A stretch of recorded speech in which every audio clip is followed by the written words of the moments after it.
bombing.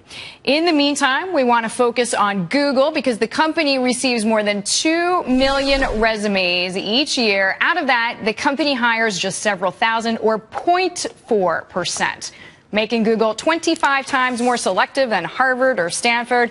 With me now is the person who created Google's hiring philosophy, Laszlo Bock. He is head of Google's people operations. He is also the author of a new book called Work Rules, Insights from Inside Google. Laszlo, we're delighted to have you here. Thanks for making the time. Thanks so much for having me. So is the resume dead? The resume's not dead, but I wish it were. Resumes are an awful, awful way to hire people and look at people because everyone's got this set of skills and capabilities, and it's impossible just to capture on a page. So people make all kinds of mistakes when screening them. Hopefully, 5, 10 years from now, maybe even sooner, somebody will come up with a system to replace it. Well, you certainly are in your own way, because I know when you started at Google, there were 6,000 employees. There are now 50,000. So we ask all of our engineers this question: what was the problem that you set out to solve? Well, when I was hired, the biggest problem was just finding as many great people as we could and doing it quickly. The hiring process when I joined in 06 took 6 to 9 months, sometimes longer. So everyone you met in Silicon Valley had this awful story about what a terrible experience they had trying to be recruited by Google. We got it down to about 47 days. We keep trying to get it shorter. And we shifted from trying to focus on speed to making sure we just find the very best people, regardless of their background. So I know you spend a lot more time and a lot more money actually recruiting, 2 times your peers. I'm assuming you're able to hold on to your people longer. So what are the financial metrics? How does this make sense for Google? Yeah, it turns out recruiting is kind of the most important thing you can do from a people perspective, because if you get exceptional people and have nothing else to do with them, you just get out of their way, they're going to do great things. So we focus intensely on that. And that means we can spend less money on training, development, and other things. We've over time spent more on that too, but we can save, and you end up finding better people who stay longer, which saves you money. So, Laszlo, what's the problem with just going to Stanford, MIT, other top engineering schools and just saying, hey, we'll just offer the top 5% of performers a job? Why doesn't that work? Well, there's 2 problems. One is there's not enough people like that.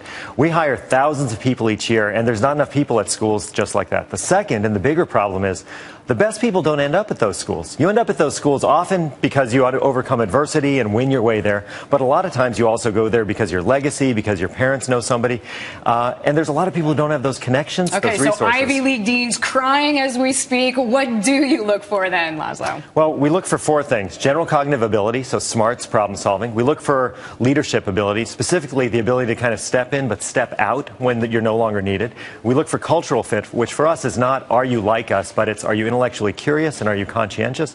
And the least important thing is do you actually know how to do the job, because we figure if you've got the first 3, you'll figure out the job. So getting back to that original point about the aspiration for the resume to be dead, sometimes people do work tests with you, right? And that's a way for them to just try out the role and for them to be evaluated in a potential role. Yeah, there's a set of jobs where we actually do work tests. That's the most predictive, and that's 100 years of research saying that. That's not just Google. Work tests really predict if somebody's going to do well or not in a job. For a lot of other jobs, though, we use structured interview questions where we just kind of say, tell me about a time when you had a hard problem to solve, and drill deeply into that to find out how somebody thinks and can they solve tough problems. So what I've heard about the process where people have gone through it is that it's very simple questions, but that you're looking for brilliant answers. Yeah, the trick is the questions themselves are pretty dull. What's a leadership moment? What's a tough problem you solve? Actually, the one I liked, and because we just had the founder of Pandora on, it was what song is best descriptive of your work style?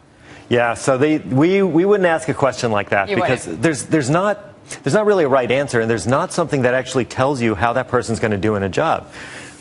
What does it take as far as the characteristics? I heard you say you want problem solvers, you want leaders, you want contributors. So your philosophy is fairly utopian, let's call it, in many ways. How do you handle pay? That's the trickiest of issues. Well, the trick with pay is you need 2 things. You need it to be fair and just. So you need a system where you're not sort of biasing because of gender or ethnicity and things like that. So we solve for that, first of all, when we hire people by kind of bringing them in at comparable levels. But then you actually need to have a really wide range of pay outcomes. You know, if you look at the sports industry, LeBron James, fabulous basketball player, better than most everyone out there, makes a fortune. And nobody says that's problematic because you can see the performance. When you study performance in fields like sales or finance or even human resources, you see similar wide ranges of performance. And so if you have people who are performing 50%, 100%, 200% better, it makes sense to pay them 200% more. Makes all the sense in the world. We're so glad that you gave us the time, Laszlo. Thank you very much. Congratulations on the book. Laszlo Bock joining us there from Google. We do want to bring you the very